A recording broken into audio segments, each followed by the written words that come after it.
All right. Oh, that's right. Yeah. HUD is disabled. It's so cinematic. Oh uh, god. Oh god.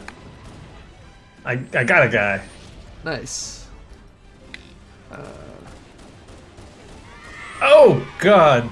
I forgot they explode like that. yep. Wow. This is very difficult.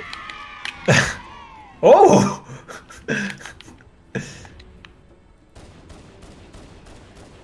It's like I'm really there. All right. Good evening, my dear exiles, and welcome back to We Are Bad at Games, the series where, having finished the campaign on Legendary, we now take the time to give our final thoughts and wrap up our feelings on Halo Combat Evolved Anniversary. I'm November Bravo. And I'm Yosarian. Hello. So, yeah, as I said while we were loading up, I've got a couple of things for us to chat about. Sure. Um, First off, what are your thoughts on the remaster versus the original? Graphically, you mean? Yeah. Um, I think there's a there's because there's two parts, right? There's stuff where they've like remastered, and there's parts where they've like reimagined. You know, it's not just upscaled, and it's not just like some of the stuff is goes beyond a some of this remastering stuff goes beyond just like updating or upgrading the textures and like actually reinterprets like the original intent for the art, it feels to me. And like some of Yeah. it's, inconsequential, and some of it is, less so. Um Yeah, I mean, my like go-to example of that is uh, um the outside of the Halo ring. Yeah, the outside of the Halo ring. I mean, there are those like alien symbols we saw when we were up on the Covenant ship, Oh, Truth and Reconciliation. and also while we were down below the ground, Yeah, um, in 343 Guilty Spark. yeah. Like those, and a lot of the. It felt like a lot of the Covenant architecture was different. So, but that's not necessarily providing an opinion. That's just stating as a matter of fact that like the question's really twofold. With regards to like the general upscaling stuff, like these trees, for instance, if you swap it between here, like this is a pretty inoffensive update. Yeah, I think the new You trees know, look really nice. Yeah, and the same thing for basically all the geo textures, all the rocks and terrain and stuff looks pretty great. I mean, like Yeah, pretty one thing that much. they reinterpreted here, actually, we can take a look, is this beach. You can see, in the other one, it's like it can be barely called such. It's more just like different colored grass. Right. But Whereas, now we've got a very clearly defined gradient in terrain. yeah, we've got nice detailed sand texture. We've got much higher resolution water that actually um, has geometry to it, as opposed to just being a flat, you know, moving texture. Yeah. But anyway, for the most part, the ones that are, strictly, those unobtrusive, inoffensive updates, um, I I liked. I did, point out a couple times during our playthrough that there are times where the the lighting feels like baked into the textures and it's a little bit unnatural. Right. Um, but for the most part, I don't mind it so much.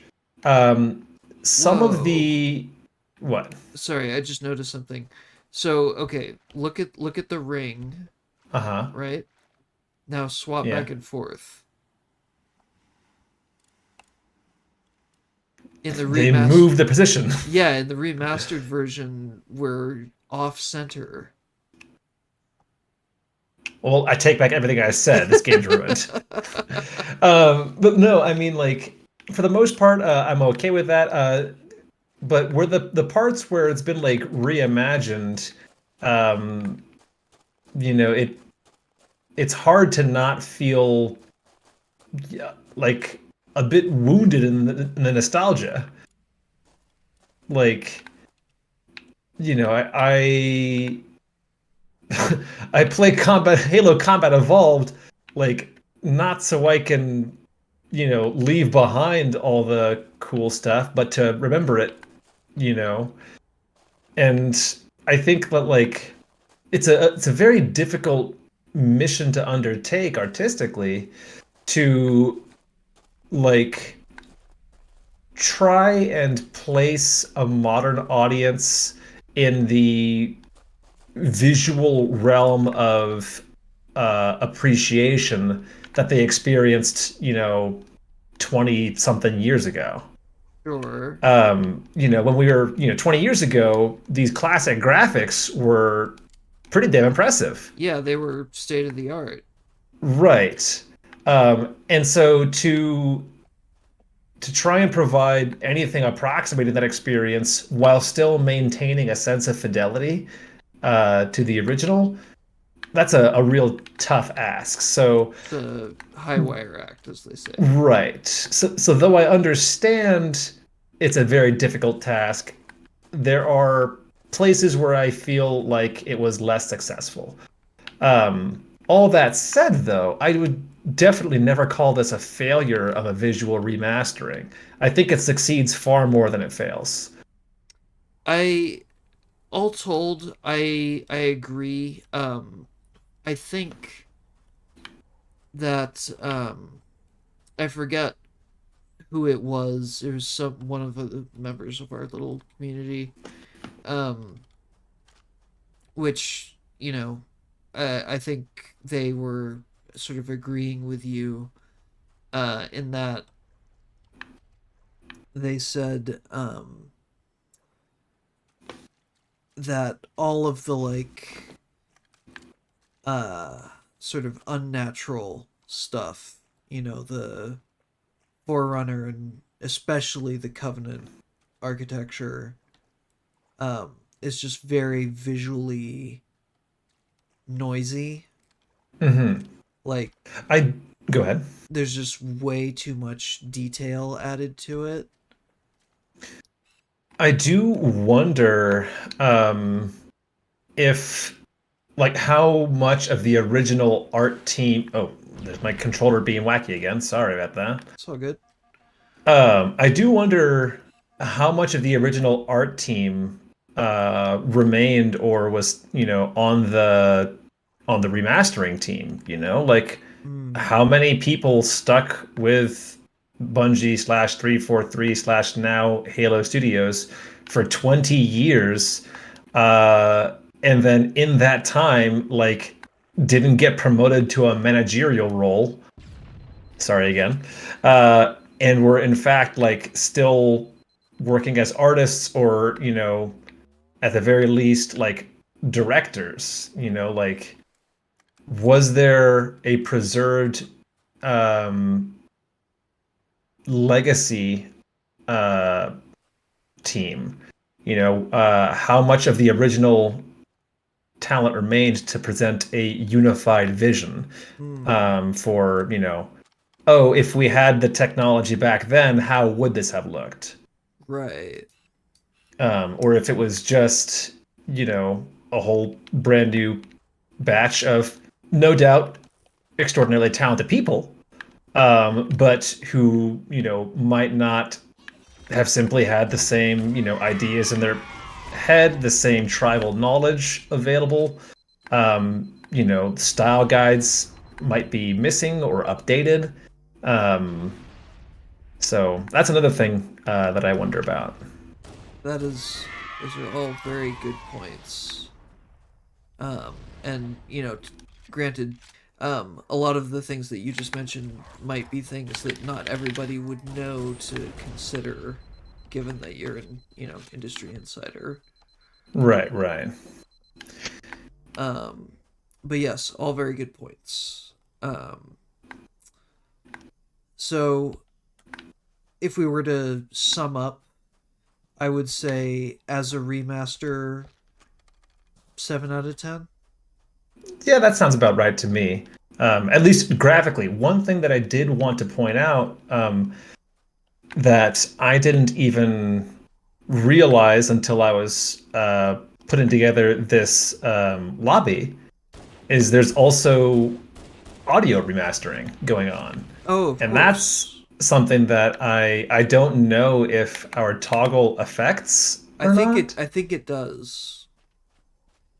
I'm pretty Interesting. sure it does. So if I like, yeah, I can't, I'm not sure what's been changed. Like,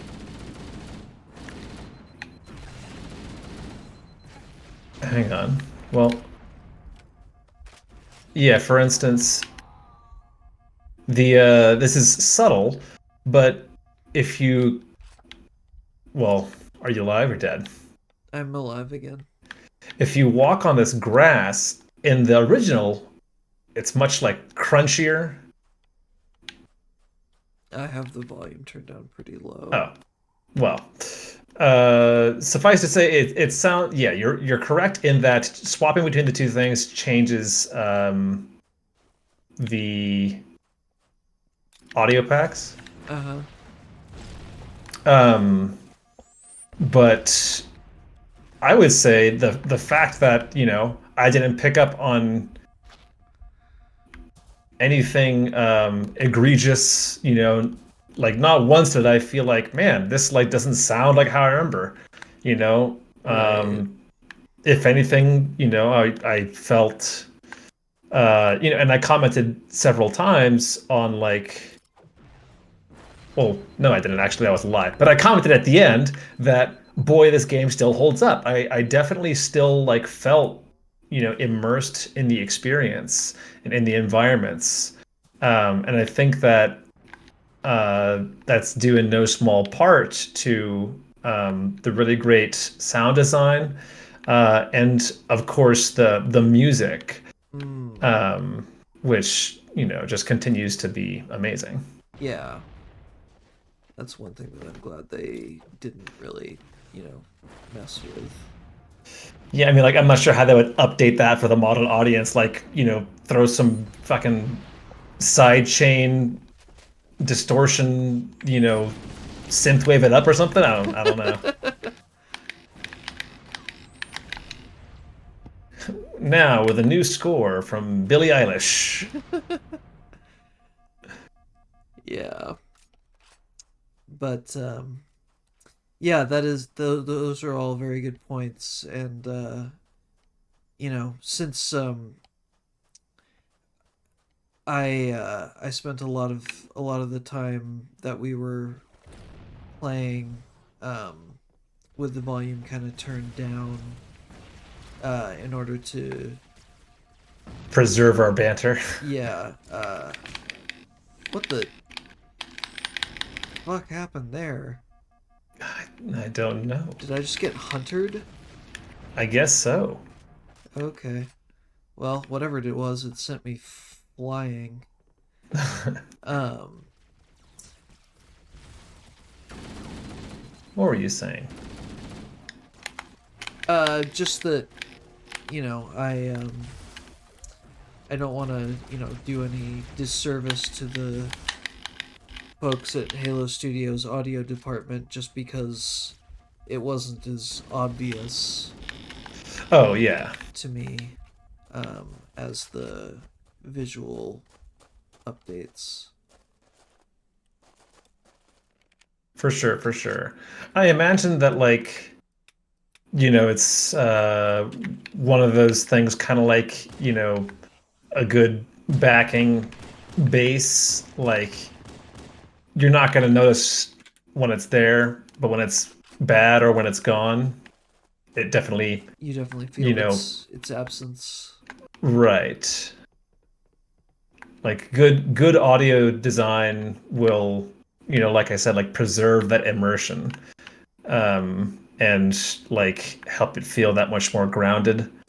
Um, and I think that, um, yeah, I have zero complaints.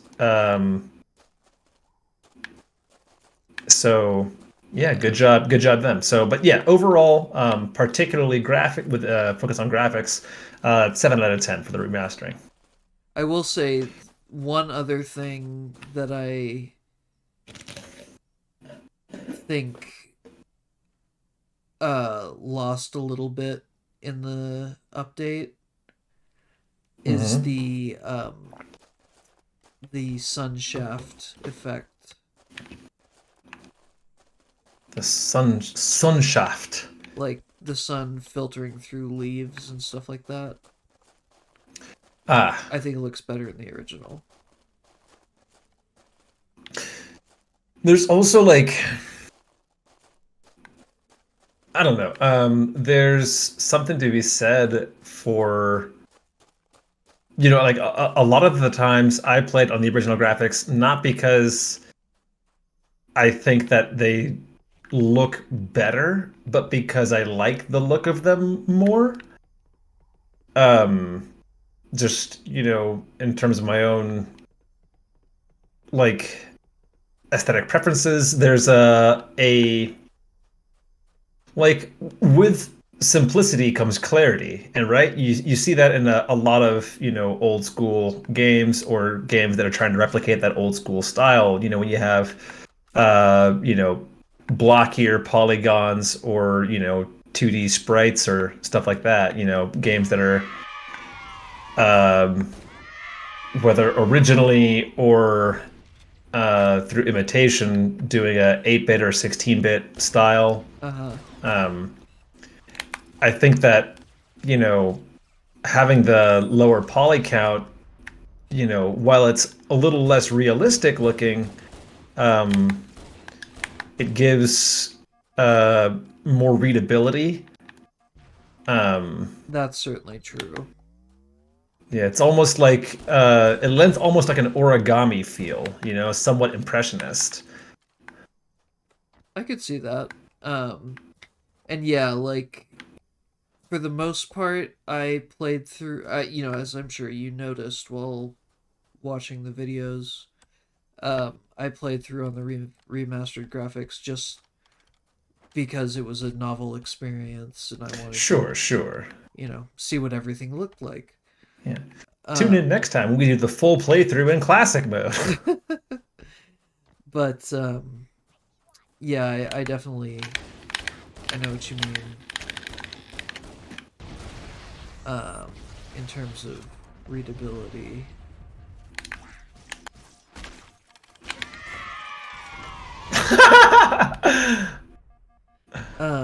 Anyways, Anyways. moving on. So, next up, the next thing I want to discuss is the nostalgia factor. Um, just, you know, do you have any particular thoughts on that? You know, did it Um, bring back any particularly fond memories or. yeah, absolutely. Like, well, so when this game came out, I remember when this game was first coming out. When I first heard about this game, my brother had showed me an article in Game Informer talking about it. and I was like thoroughly underwhelmed. And I was like, oh, it's just a soldier man with some aliens. And like Game Informer like had like some screenshots and they made a big deal about like, oh yeah, you can get this car and like drive over this, these huge levels. And I was like, okay, so like you're driving while you're shooting? I don't know. Sounds dumb. And then the game came out and um we got it like I think I don't know if we got it day one because I think we got the Xbox for Christmas and we got it with that. Um, and he woke me up at like 4 a.m. and he was like, "Hey, I know where mom and dad hid the Xbox. You want to get it and play?" And we stayed up from like 4 a.m. to like 9 p.m. that day playing this game. But point being, like it was immediately, mesmerizing. How wrong I was. The How do I put this? Um, the elegance with which the game blends, navigation, whether that's traversing on foot or in a car or the ghost or the banshee even. It blends all this navigation and exploration through these really vivid and interesting and many times beautiful environments with combat. And it never really feels like one detracts from the other. Um, and playing this again, I had done a playthrough of this more recently than you had, because my wife and I some years ago played through 1, 2, and started 3. Mhm. But I didn't have like as much of a critical eye when, of course, we didn't take this time to like reflect on it.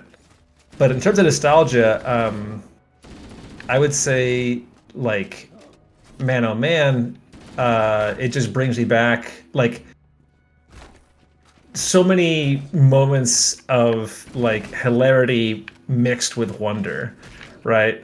Like one of the things that was so impressive even back in the day, I didn't have the vocabulary for it, but like how consistently this game was able to create those moments of, emergent narrative and emergent gameplay where, some crazy, wacky, hilarious, or amazing thing would happen, like every time you fired it up. I think that, part of that this time was, you know, helped along by the skulls we have turned. Oh no. Ah! Like that, where I throw a frag grenade and bounce it off the back of your head and kill myself. Um, so part of that is, oh god damn it, oh my god, or I spawn into a death. So part of that is helped along with the skulls, but I think that just as much, it's an intentional, it's a deliberate part of the intrinsic design underlying, all these gameplay elements. Mhm. And that stuff, you know, still, solid gold, doesn't tarnish. Oh yeah, absolutely. Oh my god. Fucking Oh, I thought you got him. I thought he just like frag in. whew. Thanks be to overshields. Where's the other hunter?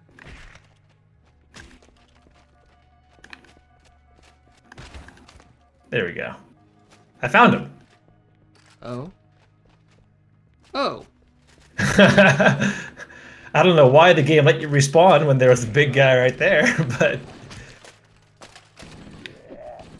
Nice. nice. Well done. Um But yeah, what about you? How do you feel about the nostalgia factor? so um yeah, as Oh a god, the grenades. as I've mentioned elsewhere, my initial experience was with a friend of mine. He also got it. He got an Xbox and a copy of the game for Christmas, and the first year that it came out. And I went over to his house after Christmas morning and all that jazz. And yeah, we got stuck in. He'd already played through the first level, so my first experience was with the initial landing on the ring itself. That's interesting. This isn't the map room. Analyzing. If you swap the graphics. This is a security override station for the main facility, located somewhere else on this island. The hologram is the same. Yeah. The Covenant won't be able to lock us out. I mean, and you can see the same thing for the hologram console. Yeah. Yeah, that whole room really preserved a lot of the original art. The main facility. Let's find the map room. So yeah, your first exposure was landing on the ring. Yeah, and we. Hey, that's you. So it is. We played straight through to that the point in 343 Guilty Spark where you encounter the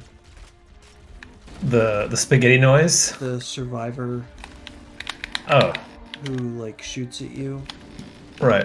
And at that point it was 4:00 in the morning. We were tired and scared and young. Oh wait, we have infinite ammo. Why did I drop my pistol? And so we just decided to call it quits there.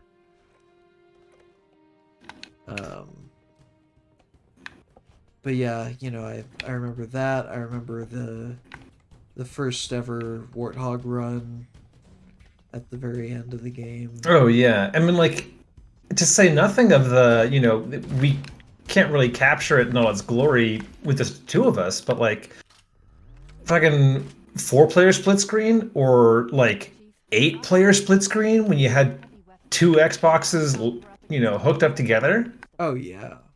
I mean, that wasn't 8-player split screen. That was 8 players across 2 screens. But like, or I forget. Did Halo 1 have up to 16? I think you could if you had the consoles for it. I don't think I ever got a full 16, but I think we did 8 a few times. Like, you could only play co-op with 2 people. Right, but the PvP stuff. Yeah, you could definitely play up to 16 people.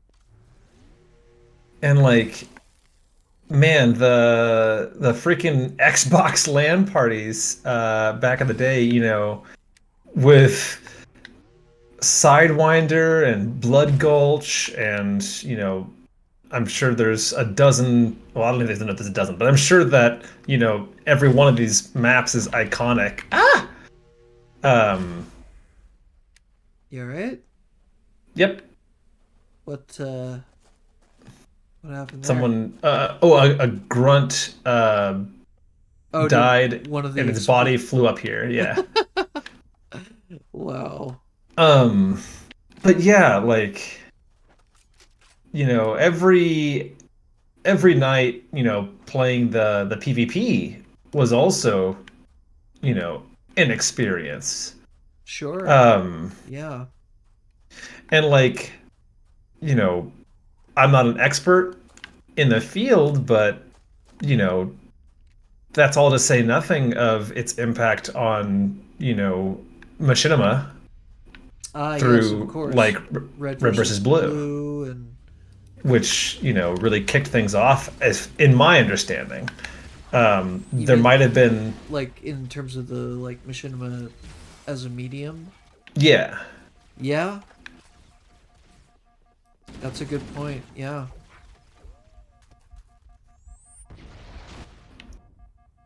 And I think, that's again, in large part down to the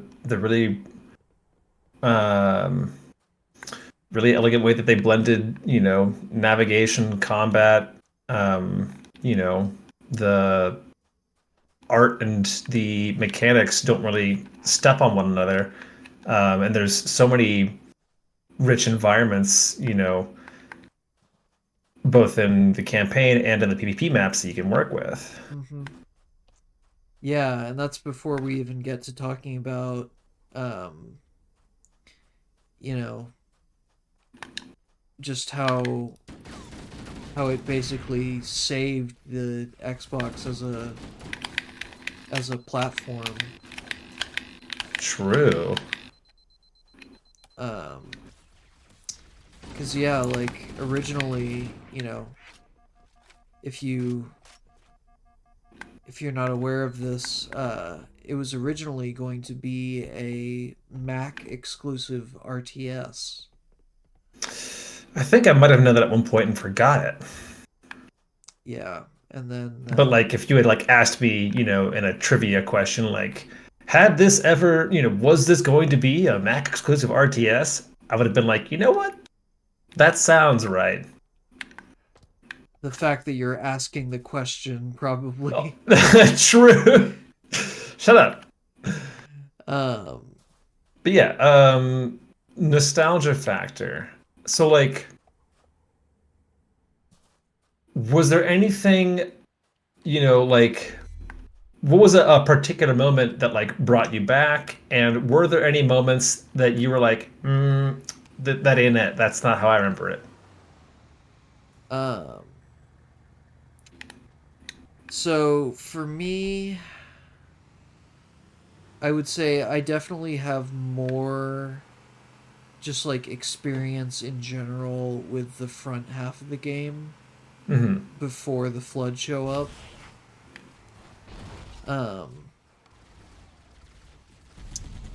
And yeah, just all the Covenant focus levels are really just in, to a certain extent, kind of feel like coming home. If that's not too romantic. I mean, I think it's okay to get romantic. This is one of the legends. One of the all-time greats. Right. Fair enough.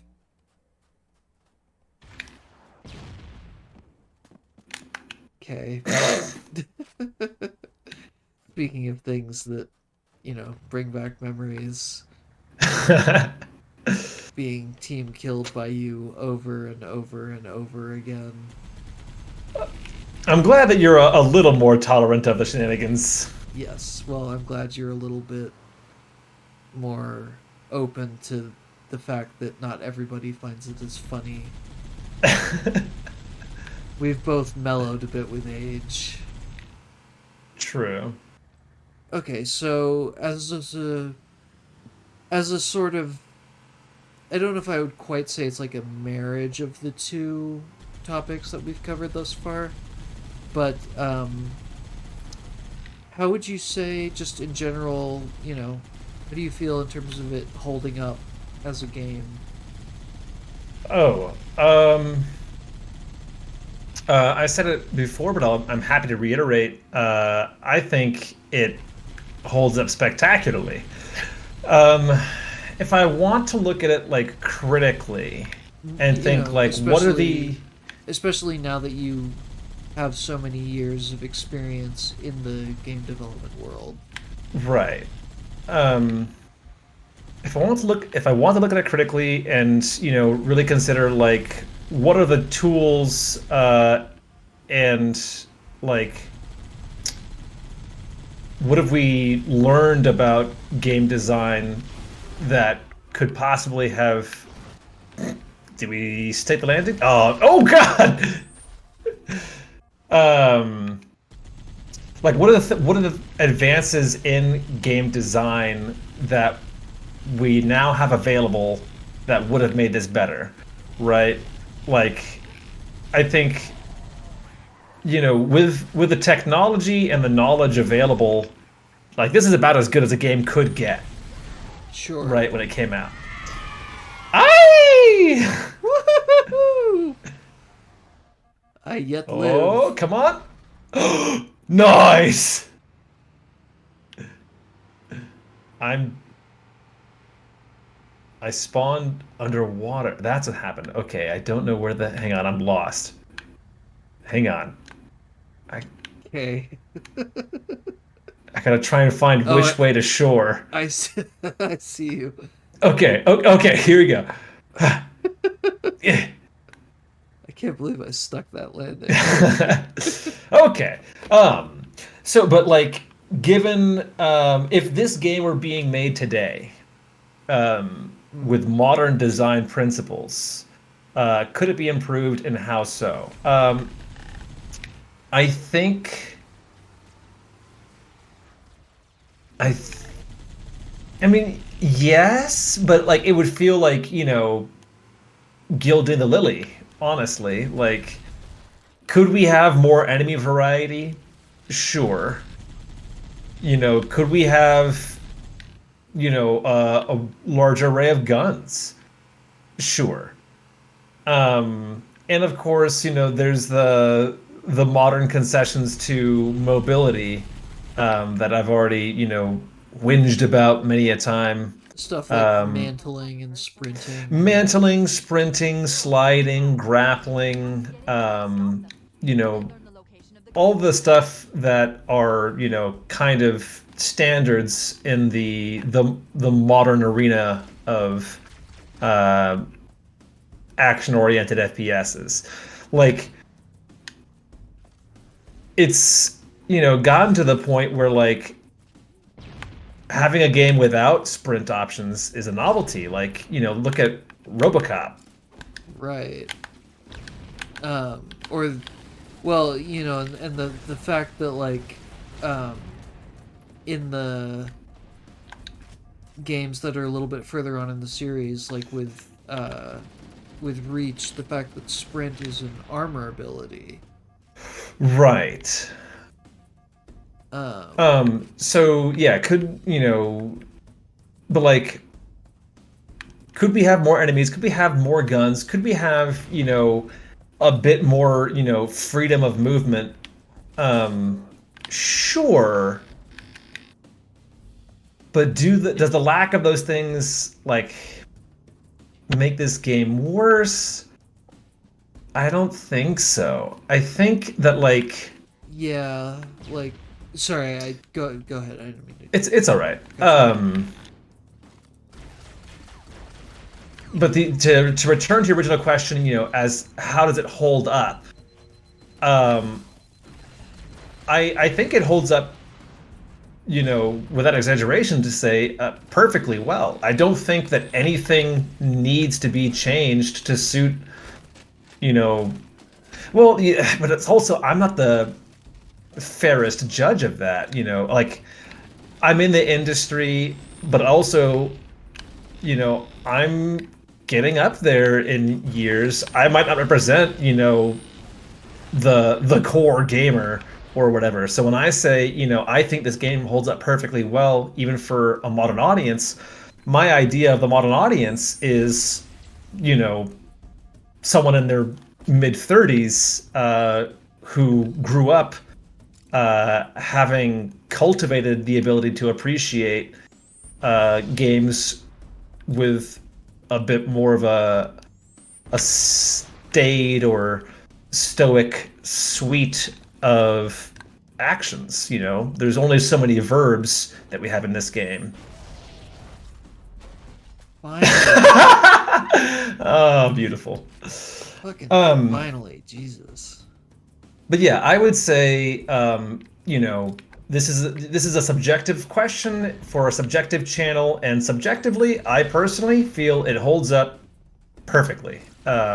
There's nothing that I was, missing when I played this game. Covenant are putting up a real fight. Are they? What about you? Yeah, I mean, I agree with you on pretty much every point. Like, yes, there are certain modern things, things like traversal abilities and things like that, that initially I felt the lack of. Um, but honestly, it took me maybe like 5 minutes after we first started replaying it to slip right back into the way things were.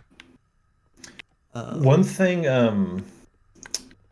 as I consider it, that I think is a really interesting modern trend that, again, I would never like say this is a strike against the game, but I do think that including it would enhance it. Is like, um, what's the like reactive ambient music.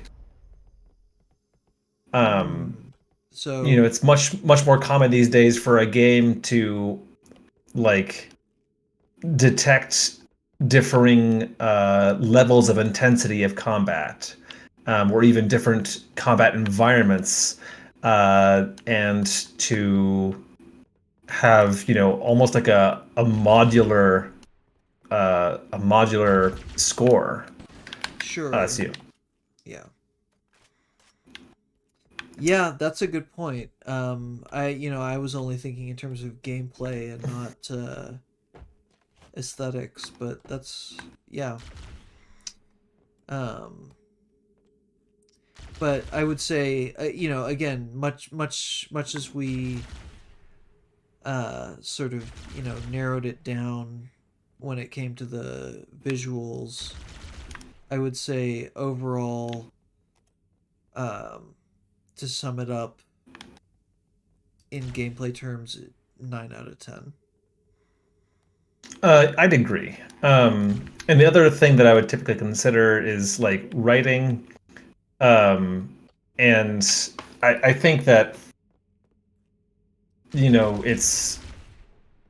it's not really fair to compare the narrative breadth that's typically allowed by you know modern games, which are accepted as a matter of course to be much more cinematic than they once, like, we have cinematics here, right? This game was definitely one of the most cinematic of its time. True, although kind of light on actual cinematics Right. compared to something like like a Final Fantasy or Sure, but that's kind of like the other end of end the of the spectrum. spectrum. Yeah, Um, but with regards to the actual quality of the writing itself, there are like a few nits I could pick, um, but it would be just that. It would be it's really just a matter of gripes about polish. right. For a story told, over the course of, God damn it, I keep forgetting the grunts explode. Shit. Over the course of 10 missions, for a fairly compact story, it manages to be, both efficient and epic. Yeah, Um, and I think that that's, even with, again, modern advances in the, execution of narrative in the medium, it would be difficult to improve upon it, without, just bloating it. without as Shakespeare says, to gild refined gold, to paint the lily. I think I already mentioned that. I think you did, but What's the act? Let's see. Yeah, I'm looking it up right now. Did you know? You might be aware it's attributed to Shakespeare, but there's a catch. The phrase used in Shakespeare's play King John is actually to paint the lily. Oh shit! So you got it right. The quotation reads apart: to gild refined gold, to paint the lily, to throw a perfume on the violet. Yes, Is just wasteful. fucking silly. Yeah, it's wasteful and ridiculous excess. Yeah. I do have to admit I'm pulling my quote. The only reason that I remember that is because it's from a Tim Minchin piece. God, I love Tim Minchin. Right? He's just the best. He is so fucking brilliant. Yeah. If you're not a fan, what's wrong with you? If you're not a fan, what's wrong with you? But it's also possible, if you're not a fan, that you just haven't heard his stuff. True. And if you haven't, Fix that. I highly encourage you to go listen to his stuff. It is hilarious. It is heart-wrenching. And like, he's not just a competent lyricist, like the man can fucking shred on the keys. Yeah. He is a hell and a half of a piano player. Yeah. Anywho, So, all that said, with all that in mind, would I recommend it? No. which game, which Halo title going forwards are you most looking forward to, and why? I am most looking forward to. Oh God, well, my favorite one is Reach. Sure. And that is due to both the narrative and the gameplay.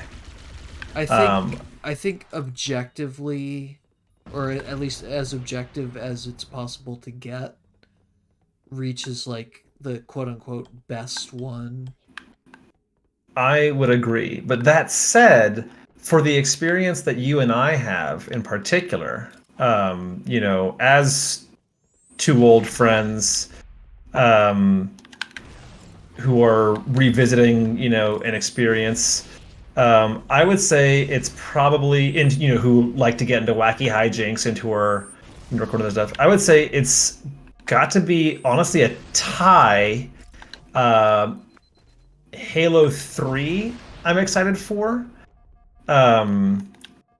Because I think that kind of, like, Halo 4, there's a pretty noticeable shift in philosophy. Yeah. Well, it's a very different, it's a different studio, it's a different team. Yeah. Albeit with several of the, same major players. Yeah. But so it feels very different. Right. And Halo 3 feels kind of like the refinement. Oops. Sorry. No, it's my fault for standing in front of you. Ah! Okay. Halo 3 feels like the refinement, like the final shape, if you were, that they were striving towards when they first set out on the path of Halo. Sure. Oh, God damn it. Ouch. Do you yet live? Oh, nice. I do. So tie between Halo 3 and ODST. A bit of background knowledge for the fans. Oh, nice. And for our Exiles. Jesus Christ! Oh my God! All right, we get it. I think we killed one of the hunters by knocking it down the bottomless pit there. Oh, there's a thought. Let me try that. Hang on. Because we do have unlimited grenades. Oh, he's so close.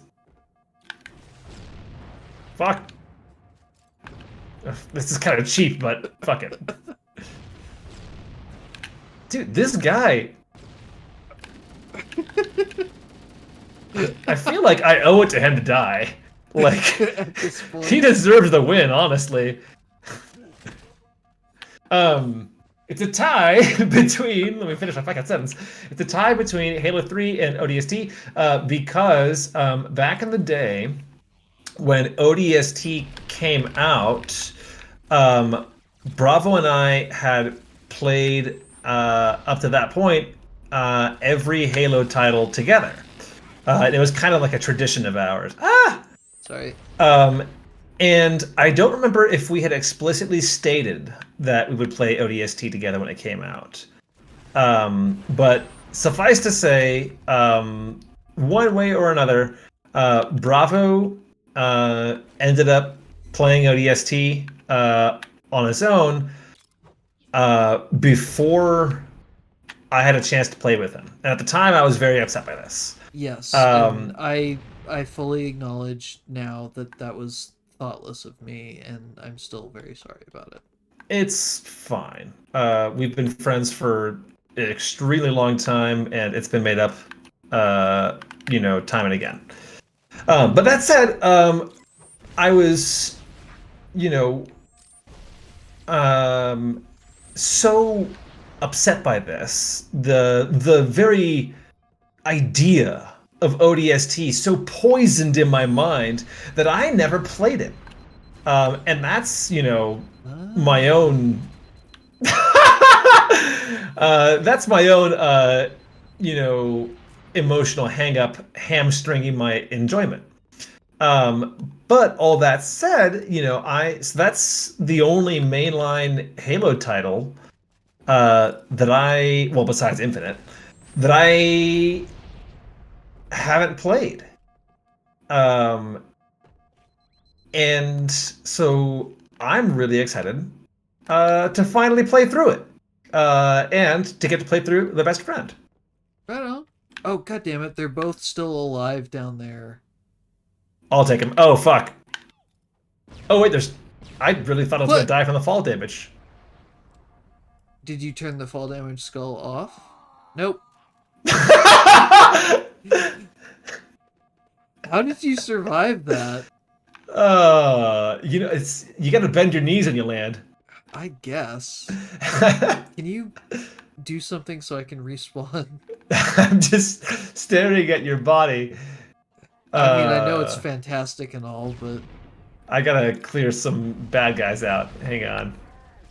Oh god. But yeah, that's I keep forgetting that you haven't played ODST, so that'll be fun. That'll be a a novel experience. And while I have played the initial oh god like first hour hour and a half of Infinite just to like kind of see what it was like, that's all I've played of it.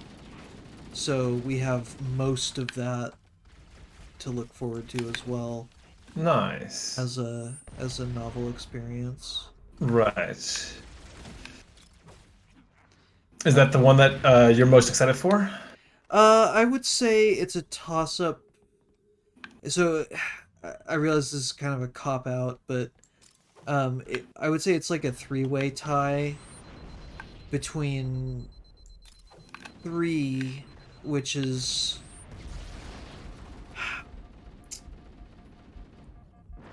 so I think you know how you can kind of have like a distinction between something that's your favorite and something that you acknowledge as like the best. Oh, absolutely. So I would say that Reach... Like, I fucking love the Pixies. I don't think they're very good musicians. Fair. I would say that Reach has the best campaign. But Halo 3 is your favorite campaign. But Halo 3 is my favorite campaign, and so I'm looking forward to playing Halo 3 because it's my favorite. I'm looking forward to playing Reach because it's the best. And I'm looking forward to playing Infinite because it's new. Nice. That's all fair. Yeah. Of course. But yeah, that's everything that I wanted to go over. So yeah, Anyways, my voice is starting to give out, so I think we're probably gonna call it. What is going on? Alrighty.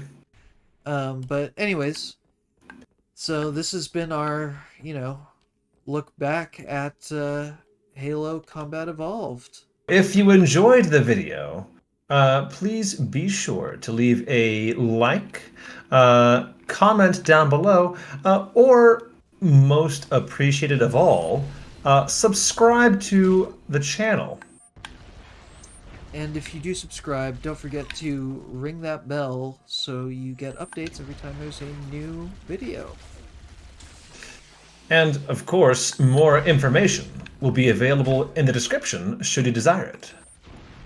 Take care until next time. This is November Bravo. And this is Yosarium. And we are bad at games. Over.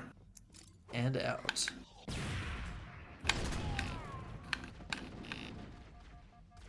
Rah!